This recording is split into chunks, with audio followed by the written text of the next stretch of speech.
இயேசுவுக்கே புகழ். இன்று நம்முடைய தியானத்தின் 13வது நாள். 13வது நாளாகிய இன்றைய சிந்தனைகள் அனைத்தையும் கடவுளுடைய பாதத்தில் வைத்து நாம் ஒரு ஜெபத்தோடு நாம் தொடங்குவோம். அவருடைய உதவியை நாம் நாடுவோம். ஜெபிப்போமாக.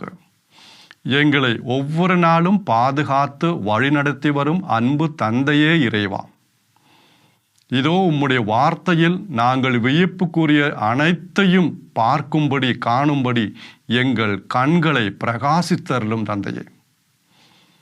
நாங்கள் உம்முடைய வார்த்தையை தெளிவாக கேட்கும்படி எங்கள் காதுகளை திறந்தருளும். நாங்கள் உம்முடைய வார்த்தையை சரியாக புரிந்து கொள்ளும்படி எங்கள் உள்ளங்களை திறந்தருளும். இந்த மன்றாட்டுக்கள் எல்லாம் எங்கள் ஆண்டவராகிய கிறிஸ்து வழியாக உம்மை மன்றாடுகிறோம். ஆமென். இறை இயேசுவில் அன்பார்ந்த சகோதர சகோதரிகளே, இன்று நம்முடைய தியானத்தின் 13வது நாள். நாம் இந்த தியானத்தில் எதை பற்றி தியானிக்கிறோம், சிந்திக்கிறோம் என்பது நமக்கு நன்றாக தெரியும். பவுலடிகளார் ரோமருக்கு எழுதிய கடிதத்தை நாம் ஆழமாக தியானித்து வருகிறோம். இப்பொழுது அந்த கடிதத்தின் 3வது பகுதியில் இருக்கிறோம். இந்த 3வது பகுதி எங்கிருந்து ஆரம்பிக்குது? ரோமையர் 3வது அதிகாரம் 21வது வசனத்திலிருந்து 5வது அதிகாரம் 21வது வசனம் முடிய. ரோமையர் 3வது அதிகாரம் 21வது வசனத்திலிருந்து 5வது அதிகாரம் 21வது வசனம் வரை இந்த பகுதி வருகிறது. நேற்றைய தினம் நாம் அந்த ஆபிரகாமை ஒரு உதாரணமாக எடுத்துக்காட்டாக சொல்லி நாம் அதை பார்த்தோம். அன்பாதவர்களே, எல்லாம் நீங்கள் கவனித்து வருகிறேன் என்று நான் முழுமையாக நம்புகிறேன். உங்களுக்கு புரிகிறது என்று நம்புகிறேன். தயவுசெய்து ஒரு ஜெபத்தோடு கலந்து கொள்ளுங்கள். இதுக்குள்ளே வந்துட்டோம்னா இது அவ்வளோ ருசியானதுங்க. இதுக்குள்ளே வரணும். இல்லைன்னா என்ன ஃபாதர் வசனமாக சொல்லிட்டு போகிறாரு, ஒன்றும் புரியல, அப்படி போயிடுவோம். அன்பாதவர்களே, இந்த வாழ்க்கையில் இருப்பது இந்த உலகத்தில் நமக்கு இருப்பது ஒரே ஒரு வாழ்க்கை. இந்த உலகத்தில் நமக்கு ஒரு வாழ்க்கை தான் உண்டு.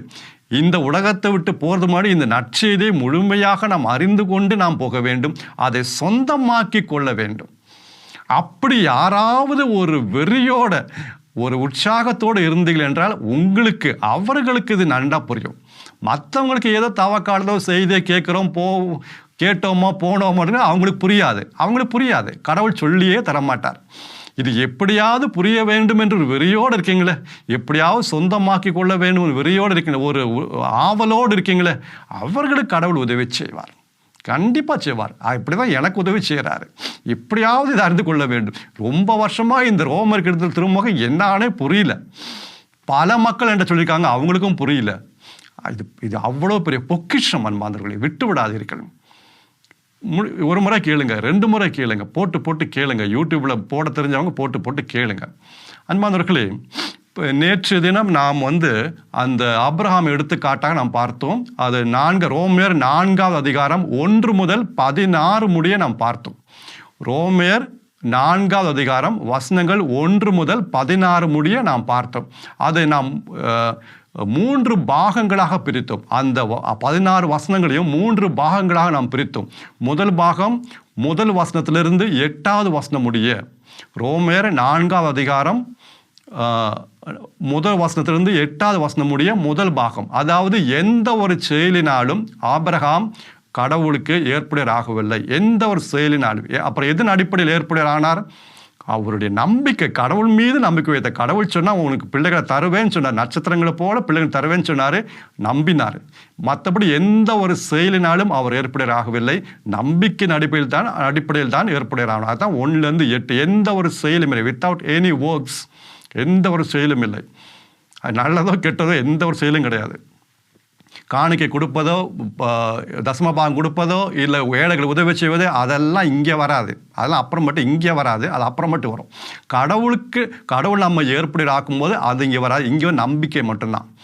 2வது பகுதி, 2வது பாகம் நாம் பார்த்தது 9வது வசனத்திலிருந்து 12வது வசனம் முடிய. 9வது வசனத்திலிருந்து ரோமர் 4வது அதிகாரம் 9வது வசனத்திலிருந்து 12வது வசனம் முடிய. ஆபிரகாம் விருத்தசேதனம் செய்ததால் அவர் ஏற்புடையர் ஆகவில்லை. மாறாக நம்பிக்கையின் அடிப்படையில் தான் கடவுளுக்கு ஏற்புடையர் ஆனார். விருத்தச்சேதனம் அதுக்கு பிறகு வந்தது. 15வது அதிகாரத்தில் அவர் கடவுளுக்கு ஏற்புடையவரானார். விருத்தச்சேதனம் வந்தது 17வது தொடக்க நூல் 17வது அதிகாரத்தில், த புக் ஆஃப் ஜெனசிஸ் 17வது அதிகாரத்தில் தான் விருத்தச்சேதனம் வந்தது. அந்த பாகத்தில் முக்கியமான வசனம் நமக்கு 11வது வசனம். ரோமேயர் 4வது அதிகாரம் 11வது வசனம் நமக்கு முக்கியமான வசனம், அதை விட்டுறாதீங்க. விருத்தச்சேதனம் இல்லாதவர்களும் இயேசுவின் மீது, கடவுள் மீது நம்பிக்கை வைக்கும்போது அவர்களுக்கு ஆபிரகாம் தந்தையாகுகிறார். அவர்களுக்கும் ஆபிரகாம் தந்தை. அது பெரிய ஒரு ரகசியம் அடங்கியிருக்கு. அப்போ தந்தை ஆபிரகாமுக்கு கடவுள் என்ன வாக்குறுதியெல்லாம் கொடுத்தாரோ அந்த வாக்குறுதியில் நமக்கும் உரிமை உண்டு. எப்படி? இயேசுவின் மீது நம்பிக்கை வைப்பதால். அப்போ அது 11வது வசனம் மிக முக்கியமானது. அடுத்த 3வது பாகம் 13வது வசனத்திலிருந்து 16வது வசனம் முடிய, ரோமேயர் 4வது அதிகாரம் 13வது வசனத்திலிருந்து 16 வசனம் முடிய, அங்கே திருச்சட்டத்தை கடைப்பிடித்ததால் ஆபிரகாம் கடவுளுக்கு ஏற்புடையராகவில்லை, மாறாக நம்பிக்கையின் அடிப்படையில் தான் ஏற்புடையரானார். ஏன்னா திருச்சட்டம், அந்த கட்டளைகள் கடவுள் மோசனுக்கு கொடுத்தது ஆபிரகாமுக்கு பிறகு 430 ஆண்டுகள் கழித்தான் அது வந்தது மோசன் வழியாக. 430 ஆண்டுகள். இப்போ ஆபிரகாமுக்கும் அதுக்கும் கனெக்ஷனே கிடையாது. அப்போ அதை கட்டளைகள் கடைப்பிடிப்பதனாலேயோ கடவுள் ஏதாவது இந்த திருச்சட்டத்தை கடைப்பிடிப்பதனாலோ ஆபிரகாம் ஏற்புடையராகவில்லை. நமக்கு என்னது? அதாவது நம்பிக்கை. அதாவது கடவுள் ஒன்று சொல்லியிருக்காரு. அந்த நம்ம நம்பிக்கைன்னு அந்த வாக்குறுதி கடவுள் கொடுக்கும்போது அந்த வாக்குறுதியை நான் நம்புகிறோம். ஏதாவது கடைப்பிடிச்சு தான் கிடைக்கும்னா அந்த நம்பிக்கைக்கு அர்த்தமே கிடையாதுங்க. நேற்று ஒரு உதாரணம் பார்த்தோம். பைக்கு வாங்கி தரேன்னு அப்பா சொன்னார். அந்த பையன் நம்பிட்டான். ஆனால் அப்பா இப்போ என்ன சொல்கிறாரு, தந்தை என்ன சொல்கிறாரு, நான் சொன்னதெல்லாம் கடைப்பிடிச்சாதான் உனக்கு பைக் கிடைக்கும்னா அந்த நம்பிக்கை ஆட்டம் போடுகிறது. அப்போ கட்டளை வந்த பிறகு, திருச்சட்டம் வந்த பிறகு, இந்த மாதிரி அப்பா சொன்ன பிறகு அந்த நம்பிக்கைக்கு அர்த்தம் இல்லாமல் போகுது. அதுதான் அந்த ரோமேயர் 4வது அதிகாரம் 14வது வசனத்தில் அது வருது. ரோமேயர் 4வது அதிகாரம் 14வது வசனம் அது வருது. நம்பிக்கை அர்த்தம் இல்லாமல் போயிடும். நம்பிக்கைக்கு என்ன அர்த்தம் இருக்கு? அப்போ திருச்சட்டத்தை கடைப்பிடிப்பதால் ஆபிரகாம் கடவுளுக்கு ஏற்புடையராகவில்லை, மாறாக நம்பிக்கையின் அடிப்படையில் தான் ஏற்புடையரானார். 16வது வசனத்தில் எப்படி முடிக்கிறாரு பவுலடிகளாரு? திருச்சட்டத்துக்கு உட்பட்டவர்களும் திருச்சட்டம் இல்லாதவர்களும் அனைவருக்கும் தந்தை ஆபிரகாமுக்கு கடவுள் கொடுத்த வாக்குறுதியில் நாம் உரிமையாளர் ஆகிறோம். அழகா 16வது வசனத்தை அப்படி முடிக்கிறார். நமக்கும் அந்த வாக்குறுதியில், அந்த ஆசீர்வாதங்களை நமக்கும் உரிமை உண்டு. திருச்சட்டத்துக்கு உட்பட்டவர்களும் திருச்சட்டம் இல்லாதவர்களும். இப்போ நம்ம அடுத்த பகுதிக்கு 17வது வசனத்திலிருந்து பார்ப்போம். 17வது வசனம் அருமையான வசனம். கடவுள் இந்த வாக்குறுதி கொடுத்தார். என்ன வாக்குறுதி கொடுத்தாரு ஆபிரகாமுக்கு? திரளான மக்களை உனக்கு தருவேன்னு சொன்னார். விண்மீன்களை போல திரளான மக்களை உனக்கு தருவேன்னு சொன்னார். 17வது வசனம். அப்போ ஆபிரகாம் நம்பினார். அவருடைய நம்பிக்கை எப்பேற்பட்டதாக இருந்து அங்கே 17வது வசனம் அருமையாக இருக்கு. இறந்தோரை வாழ வைக்கும் கடவுள் மீது நம்பினார். இறந்தோரை வாழ வைக்கும், உயிர் கொடுக்கும் அந்த கடவுளை மீது நம்பினார்.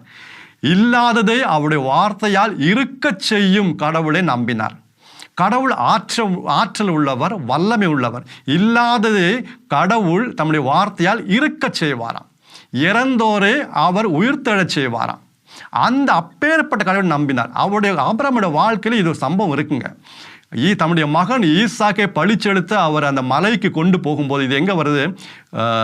தொடக்க நூல் 22வது அதிகாரம் 5வது வசனம். புக் ஆஃப் ஜெனசிஸ் தொடக்க நூல் 22வது அதிகாரம் 5வது வசனம். ஈசாக்கை பழி செலுத்துவதற்காக ஒரு மலைக்கு அவர் வேலைக்காரங்களோடு தன்னுடைய மகன் ஈசாக்கோடு செல்கிறார்.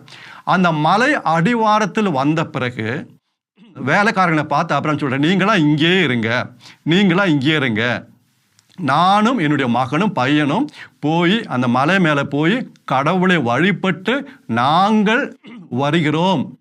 அந்த வார்த்தையை நல்லா கவனிக்கணும். வழிபட்டு நான் வருகிறேன், அவனை நான் கொன்றுவேன், பழிச்சு எடுத்துருவேன், அப்புறம் நான் மட்டும் தான் வருவேன். நோ. அவர் சொன்ன வார்த்தைகளை பாருங்க, நாங்கள் வருகிறோம். அப்போ என்ன நம்பிக்கை? என்னுடைய மகன் இறந்தாலும் கடவுள் அவனுக்கு உயிரை கொடுப்பாருங்க. அந்த நம்பிக்கை. இறந்தோரை வாழ வைக்கும் கடவுள். அந்த வார்த்தை அந்த 22ஆம் அதிகாரத்தில் இந்த தொடக்கம் 22:5 மிகவும் முக்கியமான வார்த்தை. நாங்கள் வருகிறோம். அதுதான் ஆபிரகாமுடைய விசுவாசம். அப்போ ரோமையர் 4ஆம் அதிகாரம் 17ஆம் வசனத்தை நாம் பார்த்தோம். அதாவது இறந்தோரை வாழ வைக்கும் கடவுள் அல்லது இல்லாததை தம்முடைய வார்த்தையால் இருக்க செய்யும் கடவுள் மீது அவர் நம்பிக்கை வைத்தார். ஆற்றல் உள்ள கடவுள், வல்லமை உள்ள கடவுள், சக்தி உள்ள கடவுள். அது ஃபர்ஸ்ட் ஸ்டெப்பு. 2வது 18ஆவது வசனம். இது ஒவ்வொரு ஸ்டெப் அவருடைய விசுவாசம் எவ்வளோ ஆழமானது பாருங்க. செகண்ட் ஸ்டெப்பு, 2வது படிக்கட்டு, 18ஆவது வசனம். ரோமையர் 4ஆம் அதிகாரம் 18ஆவது வசனம். கடவுள் எண்ணற்ற மக்களை ஆபிரகாமுக்கு கொடுப்பதாக வாக்குறுதி கொடுத்திருந்தார். ஆனால் ஆபிரகாமுக்கு வயசாயிட்டே போகுது. இப்போ ஆபிரகாம் பற்றி அங்கே என்ன சொல்லப்படுகிறது? ஆபிரகாமுக்கு கொடுத்த இந்த வாக்குறுதி நிறைவேற வழி இல்லாத போதும், இந்த வாக்குறுதி இந்த எதிர்நோக்கு நிறைவேற வழி இல்லாத போதும் அவர் எதிர்நோக்கினார். இந்த எதிர்நோக்கு நிறைவேற, ஏன்னா வயசாகிட்ட போதில்ல, எப்போ கடலை கொடுக்க போறாரு, கடல் பிள்ளை கொடுக்க போறாரு. இப்போ பாருங்க, ஒரு எடுத்துக்காட்டு சொல்கிறேன், அப்போ நல்லா புரியும். ஒரு மனசில் அப்படியே வருது எனக்கு. அதாவது ஆபிரகாம் ஒரு அரசாங்க அலுவலகத்துக்கு போகிறாரு வச்சுக்கோங்க. ஒரு தேவைக்காக அரசாங்க அலுவலகத்துக்கு அவர் போகிறாரு. அப்போ அவங்க வந்து ஆபிரகாமை பார்த்து பேர் ஐயா உங்கள் பேர் ஐயா அப்படின்னு கேட்குறாங்க. அப்போ சொல்கிறாரு, நான் எண்ணற்ற மக்களின் தந்தை. ஏன்னா ஆபிரகாமுடைய பேரின் அர்த்தம் அதுதான், எண்ணற்ற மக்களுடைய தந்தை. உங்கள் பேர் என்னங்க? எண்ணற்ற மக்களுடைய தந்தை. எண்ணற்ற மக்களுடைய தந்தையா ஆபிரகாமா? ஆமாம். ஓஹோ, அப்போ எத்தனை குழந்தைங்க, எத்தனை பேர குழந்தைங்க, எத்தனை கொள்ள பேருங்க, எத்தனை மக்கள் சொல்லுங்க, எழுதிக்கிறேன். இல்லை, எனக்கு ஒரு குழந்தை கூட இல்லை. என்னது, ஒரு குழந்தை கூட இல்லையா? அப்புறம் இல்லையா எண்ணற்ற மக்களின் தந்தைன்னு சொல்கிறீங்க? என்ன ஆபிரகாம் சொல்கிறீங்க? இல்லை, கடவுள் சொல்லியிருக்காரு, எனக்கு நிறைய மக்களை கொடுப்பான்னு கடவுள் சொல்லியிருக்காரு. அதை நான் நம்புகிறேன் கடவுள் கொடுப்பாருன்னு. இப்போ எத்தனை மக்களையா? இப்போ ஒன்றுமே இல்லை. ஆபிரகாமுக்கு அந்த எதிர்நோக்கு நிறைவேற வழி இல்லாத போதும் அவர் அந்த எதிர்நோக்கினார். 2வது ஸ்டெப். ஏன்னா வயசாயிட்டே போகுது. முன்னாடி ஆற்றல் உள்ள கடவுள், வல்லமை கடவுள் நம்பினார். இப்போ வயசாயிட்டே போகுது. அடுத்த ஸ்டெப்புக்கு இப்போ 3வது ஸ்டெப்பு பாருங்க, 19ஆவது வசனம். ரோமையர் 4ஆவது அதிகாரம் 19ஆவது வசனம். ஆபிரகாமுக்கு கிட்டத்தட்ட 100 ஆண்டுகள், 100 வயசு ஆயிடுச்சு. அவருடைய உடலும் தன்னுடைய மனைவி சாராளுடைய கருப்பையும் செத்தது போல் ஆகிவிட்டது. ஆற்றல் அற்றதாக போய்விட்டது. சக்தி இல்லாததாக போய்விட்டது. வல்லமை இல்லாதாக போய்விட்டது. 100 வயசு. அவருடைய உடலை அவர் பார்க்குறாரு. உடலை பார்த்து 100 வயசாயிருச்சு, செத்ததுக்கு சமம். இப்போ இந்த உடல் செத்ததுக்கு சமம். இந்த உடல்னால இந்த உடல்லேருந்து எதுவும் வராது. வல்லமே கிடையாது, சக்தியும் கிடையாது, ஆற்றல் கிடையாது. சாராவுடைய கருப்பையும் போச்சு. என்ன, ஒன்றும் செய்ய முடியாது. அவர் அப்படி இருக்கவில்லை. இருந்தாலும் அந்த எதிர்நோக்கிலே அவர் இருந்தார். Hope against hopeless. இல்லாத சூழ்நிலையிலும், ஒன்றும் இதிலிருந்து இயற்கையாக ஒன்றும் நடக்க முடியாத சூழ்நிலையிலும் கடவுள் சொன்னதை அவர் நம்பிக்கொண்டிருந்தார். Hope against hopeless. அவர் அந்த எதிர்நோக்கிலேயே மன உறுதியோடு இருந்தார். 19ஆவது வசனம், மன உறுதியோடு இருந்தார். அடுத்து 20ஆவது வசனம். அவர் தம்முடைய கடவுள் சொன்ன வாக்குறுதியில் ஒருபோதும் ஐயப்படவில்லை, சந்தேகப்படவில்லை. 20ஆவது வசனம், சந்தேகப்படவில்லை. மாறாக அந்த நம்பிக்கையில் வலுவுற்று, அந்த நம்பிக்கையில் இன்னும் உறுதியாக போய் இந்த 100 வயசு முடியுதுங்க, 100 வயசு. இன்னும் அந்த நம்பிக்கையில் வலுவுற்று கடவுளை மகிமைப்படுத்தினார். அந்த நம்பிக்கையே கடவுளுக்கு ஒரு மகிமை கொண்டு வந்தது. கடவுளை மகிமைப்படுத்த 20ஆவது வசனம், அருமையான வசனம். இன்னும் அந்த நம்பிக்கையில் 100 வயசுல இன்னும் அந்த நம்பிக்கையில் வலுவுற்று கடவுளை மகிமைப்படுத்தினார். 21ஆவது வசனம், அருமையான வசனம். கடவுள் சொன்னதை கடவுள் நிறைவேற்றுவார் என்று அவர் நன்கு அறிந்திருந்தார். கடவுள் சொன்ன ஒரு காரியம் அவர் நிச்சயமாக நிறைவேற்றுவார் என்று ஆபிரகாம் நன்கு அறிந்திருந்தார். 21ஆவது வசனம் மிக முக்கியம். இன்னைக்கு நம்முடைய ப்ராக்டிக்கல் லைஃப்பில் பார்த்தீங்கன்னா நிறைய பேர் இப்படி இதை கம்பேர் பண்ணி கொஞ்சம் எச்சரிக்கையாக இருக்கணும். ஆபிரகாமுடைய நம்பிக்கை, நம்முடைய நம்பிக்கை. இன்னைக்கு தவறாக இதை கம்பேர் பண்ணுறாங்க. நாங்கள் திருமணம் ஆச்சு, குழந்தை கிடைக்கும் நம்பிக்கையோடு இருந்தோம். 5 வருஷம் ஆச்சு, நம்பிக்கையோடு இருந்தோம், கிடைக்கல. 10 வருஷம் ஆச்சு, நம்பிக்கையோடு கிடைக்கல. இந்த வியாதி குணமாகும்னு பார்த்தோம், 5 வருஷம் ஆச்சு, குணமாகலை. 10 வருஷம் ஆச்சு, எல்லாம் முடிய போகுது. இல்லை வேலை கிடைக்கணும்னு பார்த்தோம், 1 வருஷம் 2 வருஷம் 5 இன்னும் வேலையே கிடைக்கல.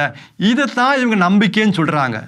ஆனால் ஆபிரகாமோட நம்பிக்கை நல்லா கவனித்து பாருங்கள், வித்தியாசம் தெரிஞ்சுக்கணும். ஏன்னா திருமணம் ஆகும்னு நினச்சேன், இன்னும் திருமணம் ஆகலை. என் பொண்ணுக்கு இன்னும் 30 வயசு ஆச்சு, இன்னும் திருமணம் ஆகலை. 32 ஆச்சு திருமணம். நாங்கள் நம்பிக்கையோடு இருக்குங்க. இந்த நம்பிக்கை வேற, அந்த நம்பிக்கை வேற. ஆபிரகாமோட நம்பிக்கை கடவுள் சொன்னதை அவர் நிறைவேற்றுவார் என்று அவர் அறிந்திருந்தார். இங்கே கடவுள் உங்களுக்கு சொல்லியிருக்காரா? கடவுள் சொன்னது நிறைவேற்றுவார். இது நீங்கள் என்ன செய்யணும், நம்ம என்ன செய்யணும்? இந்த மாதிரி காரியங்களில் நமக்கு என்ன கடவுளுடைய விருப்பத்தை தெரியாது. எனவே கடவுளுடைய விருப்பத்துக்கு விட்டு கொடுங்கள், கடவுளை சார்ந்து இருங்கள், நம்புங்க. ஆனால் அதே நேரத்தில் கடவுளுடைய விருப்பத்தை விட்டு கொடுங்க, அது ரொம்ப நல்லது. கடவுள் உங்களுக்கு உறுதியாக சொல்லியிருந்தா ரைட்டு. கடவுள் உங்களுக்கு உறுதியாக சொல்ல உங்களுக்கு தெரியலன்னா கடவுளை நம்புங்க, இல்லைன்னு சொல்லல. கடவுளை சார்ந்து இருங்க. கடவுளுக்கு வல்லமை உண்டு, சக்தி உண்டு. ஆனால் கடவுளை சார்ந்துருங்க. கடவுள் சொன்னதை அவர் நிறைவேற்றுவார். எடுத்துக்காட்டாக கடவுளுடைய வார்த்தையில், இறை வார்த்தை அவர் சொன்னதை அவர் நிச்சயமாக நிறைவேற்றுவார். 1 கொரிந்தியர் 10வது அதிகாரம் 13வது வசனம். 1 கொரிந்தியர் 10வது அதிகாரம் 13வது வசனம். அதாவது கடவுள் சொல்கிறார், உங்களுடைய சக்திக்கு, நம்முடைய சக்திக்கு அப்பாற்பட்டு அவர் நம்மை சோதிக்க மாட்டாராம். நம்முடைய சக்திக்கு அப்பாற்பட்டு அவர் நம்மை சோதிக்க மாட்டார். அது கடவுள் சொன்னது. அப்போ எவ்வளோ பெரிய சோதனை வந்தாலும் அந்த வாக்குறுதியை நாம் பிடித்து கொள்ளலாம். எனக்கு எவ்வளோ பெரிய பிரச்சனை வந்தாலும், எதுவாக இருக்கட்டும், பூமிக்குரிய காரணங்களாகட்டும், எந்த பிரச்சனை வந்தாலும், வியாதியாக இருக்கலாம், இல்லை வேலை கிடைக்காமல் இருக்கலாம், திருமணம் நடக்காமல் இருக்கலாம், குழந்தை இல்லாமல், எதுவாக இருக்கட்டும், கணவனாலும் மனைவினாலும் பிரச்சனையாக இருக்கலாம், குடும்பம் எதுவாக, என்னுடைய சக்திக்கு அப்பாற்பட்டு அவர் என்னை சோதிக்க விட மாட்டார். அப்போ அது கடவுள் சொன்ன வார்த்தை, அதை பிடிச்சிக்கோங்க. அல்லது யோவான் நற்செய்தி 6வது அதிகாரம் 37வது வசனம். சென்ட் ஜான்ஸ் காஸ்பல், யோவான் நற்செய்தி 6வது அதிகாரம் 37வது வசனம். என்னிடம் வருவோரை நான் ஒருபோதும் புறம்பே தள்ளிவிட மாட்டேன். என்னிடம் வருவோரை, என்னை கூப்பிட்டு வருவோம், என்னிடம் வருவோரை நான் ஒருபோதும் தள்ளிவிட மாட்டேன். அப்போ அந்த வார்த்தையை பிடிச்சிக்குவாங்க. கடவுள் சொன்ன வார்த்தை, இயேசு சொன்ன வார்த்தை. அப்போ இயேசு சொன்னது, கடவுள் சொன்னது, அந்த வார்த்தை பிடிங்க. அதில் முழுமையாக நம்பிக்கையோடு இருங்க. மற்ற காரியங்கள் கடவுள் சொல்லாது நமக்கு தெரியாது. கடவுள் பவுலடிகளார் நம்ம முன்னாடி பார்த்தோம். பல காரியங்கள் பவுலடியில் இருக்கு. கடவுளுடைய விருப்பம் தெரியல. உம்முடைய விருப்பமானால், கடவுளை திட்டமானால் ரோம மக்களை சந்திக்க வரை நம்ம முன்னுரையில் பார்த்தோம். அன்பார்ந்தவர்களே, இது நமக்கு தெரியும். அப்போ கடவுளுடைய திட்டத்திற்கு விட்டு கொடுங்கள், கடவுளுடைய விருப்பத்துக்கு விட்டு கொடுங்கள். ஆனால் கடவுளையே சார்ந்து அவர் என்ன செய்தாலும் எனக்கு நன்மை தான் செய்வார், எங்களுடைய குடும்பத்துக்கு நன்மை தான் செய்வார்னு அந்த நம்பிக்கையில் இருங்க. அப்போது ரோமர் 4வது அதிகாரம் 21வது வசனம். ஆபிரகாம் என்ன சொன்னார்? கடவுள் கொடுத்த வாக்குறுதி, கடவுள் சொன்ன காரியம் அவர் நிறைவேற்ற அவர் வல்லவராக இருக்கிறார் என்று அறிந்திருந்தார். 21வது வசனம். 22வது வசனம். எனவே ஆபிரகாமுக்கு அது நீதியாக வழங்கப்பட்டது. ரைச்சியஸ்னஸ், அது நீதியாக கடவுள் அதை கருதினார். 22வது வசனம். அடுத்து 23வது வசனம். இது ஆபிரகாமை குறித்து மட்டுமல்ல. 23வது வசனம். இது ஆபிரகாமை குறித்து மட்டுமல்ல. 24வது வசனம் தொடர்ச்சி. இது நம்மை குறித்தும் சொல்லப்படுகிறது. அருமையான வசனம். இது ஆபிரகாமுக்கு மட்டும் இல்லைங்க, நமக்கும் தான். நாம் எப்பொழுதெல்லாம் அந்த கடவுள் மீது, இயேசு மீது நம்பிக்கை வைக்கிறோமோ அப்பொழுது எந்த செயலையும் நாம் நம்பாமல், எந்த ஒரு செயலையும் நாம் அந்த செயலில் நம்பிக்கை வைக்காமல் இயேசுவின் மீது நாம் நம்பிக்கை வைக்கும்போது கடவுள் நம்மை தமக்கு ஏற்புடையவர் ஆக்குகிறார். சிலர் நம்ப முடிய மாட்டேன். என்ன ஃபாதர், ஒரு நிமிஷத்தில், ஒரு செகண்ட்லேயே நடந்துருமே? ஆமாம், ஒரு செகண்டில் நடக்குது. நீங்கள் நம்புங்க, நடக்குது. அதுக்காக இந்த அதிகாரம், 4வது அதிகாரம் முழுவதும் தரப்பட்டுள்ளது. முழுவதும் அதற்காக தாங்க. ஏன்னா யூதர்களுக்காக நம்ப முடியல. நாங்கள் ஏதாவது செய்ய வேண்டாமா? நாங்கள் ஏதாவது கட்டளை கடைப்பிடிக்க வேண்டாமா? நாங்கள் ஏதாவது நல்ல காரியம் செய்ய வேண்டாம்? ஒன்றும் வேணாங்க.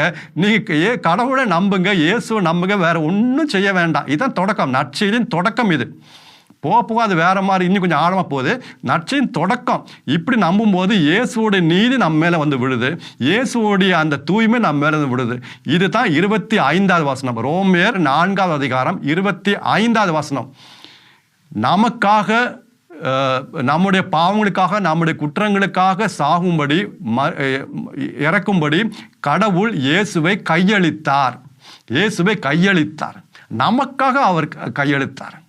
அப்போ அவருடைய நீதி நம்ம மேலே வருது, நம்முடைய பாவங்களை அவர் ஏற்றுக்கொண்டார், அவருடைய நீதி நம்ம மேலே வந்து விழுவுது. இது இன்னொரு வசனத்தோட ஒப்பிட்டு பார்த்தா நன்றாக இருக்கும். 2 கொரிந்தியர் 5வது அதிகாரம் 21வது வசனம். 2 கொரிந்தியர் 5வது அதிகாரம் 21வது வசனம். கடவுள் நம்மை தமக்கு ஏற்புடையர் ஆக்குவதற்காக பாவம் அறியாத அவரை, இயேசுவை பாவம் அறியாத அவரை பாவ நிலையை ஏற்க செய்தார். பாவம் அறியாத அவரை பாவ நிலையை ஏற்க செய்தார். அருமையான வசனம். அவர் நம்முடைய பாவ நிலையை அவர் ஏற்றுக்கொண்டார், அவருடைய நிலையை கடவுள் நமக்கு தருகிறார். ஆக ஒரு எக்ஸ்சேஞ்ச் நடக்குது. 2 கொரிந்தியர் 5வது அதிகாரம் 21வது வசனம். அருமையான எக்ஸ்சேஞ்ச். இன்னைக்கு நிறைய எக்ஸ்சேஞ்செலாம், பைக் எக்ஸ்சேஞ்ச் பண்ணுறாங்க, கார் எக்ஸ்சேஞ்ச் பண்ணுறாங்க, நிறைய எக்ஸ்சேஞ்ச் பண்ணுறாங்க, எல்லாம் எக்ஸ்சேஞ்சு. இங்கே அருமையான எக்ஸ்சேஞ்சு. இது தாங்க உண்மையான எக்ஸ்சேஞ்சு. இதுதான் உண்மையான எக்ஸ்சேஞ்ச். இந்த எக்ஸ்சேஞ்ச் நம்ம நம்பலாங்க. நம்முடைய பாவம், அக்கிரமங்கள், அருவருப்பு, அசிங்கமானது எல்லாம் இயேசு மேலிருந்து விழுந்தது. அவருடைய தூய்மை, அவருடைய பரிசுத்தம், அவருடைய அந்த நீதி எல்லாம் நம்ம மேல இருந்து விழுது. ஆகா, 2 கொரிந்தியர் 5வது அதிகாரம் 21வது வசனம். அருமையான ஒரு எக்ஸ்சேஞ்சு. ஆக இங்கே ரோமர் 4வது அதிகாரம் 25வது வசனத்தில் இது வருது. அங்கே 2 கொரிந்தியர் 5வது அதிகாரம் 21வது வசனம் நல்லா படிச்சுக்கோங்க. 2 கொரிந்தியர் 5வது அதிகாரம் 21வது வசனம் அது. அப்போ இங்கே 2 ரோமையர் 4வது அதிகாரம் 25வது வசனம் கடைசி வசனம். நமக்காக அவர் கடவுள் இயேசுவை கையளித்தார். அவர் நமக்காக நாம் கடவுளுக்கு ஏற்புடையர் ஆகும்படி அவரை உயிர்த்தெழச் செய்தார். உயிர்த்தெழச் செய்தார். உயிர்ப்பு. இன்னைக்கு ஈஸ்டர்லாம் கொண்டாடுறோம். உயிர்ப்புனா என்ன அர்த்தம்? நான் கடவுளுக்கு ஏற்படி ஆகும்படி இயேசு எனக்காக சிலுவையில் எல்லாம் செய்து முடித்தார் என்ற ஒரு சாட்சிங்க, அது ஒரு ப்ரூஃபுங்க. இயேசு உயிர்த்தெழுந்தார் என்றால் அதுதாங்க ஈஸ்டர், அதுதாங்க மகிழ்ச்சி, அதுதாங்க கொண்டாட்டம், அதுதாங்க சந்தோஷம். எனக்கு நான் கடவுளுக்கு ஏற்புடையர் ஆகும்படி, கடவுளை என்னை ஏற்புடையர் ஆக்கும்படி இயேசு எனக்காக என்னென்ன செய்ய வேண்டுமோ எல்லாம் சிலுவையில் செய்து முடித்து அவர் அதுக்கு சாட்சியாக, அதன் தெளிவாக அவர் உயிர்த்தெழுந்தார். அருமையான வசனம். ரோமர் 4வது அதிகாரம் 25வது வசனம். அன்பான சகோதரர்களை, எவ்வளோ பெரிய உண்மை இதில் அடங்கியிருக்கு. நான் கூட கொஞ்சம் பைபாஸ் பண்ணலான்னு பார்த்தேன், ஏன்னா அப்ரஹாம் பற்றி சொல்லப்படுகிறேன்னு நினச்சிட்டு. ஆனால் இதில் எவ்வளோ பெரிய சத்தியம், எவ்வளோ பெரிய உண்மை கடவுள் நமக்காக வைத்திருக்கிறாரு. இது ஒவ்வொரு நாளும் தியானிக்க அவ்வளோ மனதில் ஆவியாக நாம் நிறையப்படுகிறோம். தூய ஆவின் வரங்களாக நாம் நிறையப்படுகிறோம். தூய ஆவின் அபிஷேகம் நமக்கு அதிகமாக கிடைக்கிறது. இந்த இறை வார்த்தை தியானிக்க ஏதோ புரியலன்னு பைபாஸ் பண்ணிடாதீங்க. கண்டிப்பாக நாம் ஒரு ஆவலோடு, ஒரு ஏக்கத்தோடு நாம் இதை இறை வார்த்தை கேட்கும்போது, அது குறித்து வச்சு இதை தியானிக்கும் போது, பல முறை போட்டு கேட்கும்போது நாம் அந்த அபிஷேகத்தால் நாம் நிறையப்படுகிறோம். இன்னும் மற்ற காரியங்கள்லாம் புரிய ஆவியா நமக்கு உதவி செய்வார். கடவுள் நம்மளுடைய உள்ளத்தை தாங்க பார்க்குறாரு. நம்முடைய திறமை அல்ல, நம்முடைய மூளை அல்ல, நம்முடைய அறிவு அல்ல, நம்முடைய உள்ளத்தை பார்க்குறார். ஏக்கம், தாகம் இருக்கா, அவ்வளோதான் அவர் பார்க்குறார். ஆண்டவரே, அந்த ஏக்கத்தை, அந்த தாகத்தை, அந்த விருப்பத்தை இன்னும் அதிகமாக எனக்கு தாரும், எனக்கு இந்த வார்த்தைகளை புரிய வைங்கும். ஆவியானவரே, எனக்கு சொல்லித்தாரும், எனக்கு கற்றுத்தாரும் என்று நீங்கள் ஜெபிப்பீங்களா? நிச்சயமாங்க கடவுள் உங்களுடைய ஜெபத்தை அவர் கேட்பார். ஏன் தெரியுமா? ஏனெனில் இதுவே தகுந்த காலம்.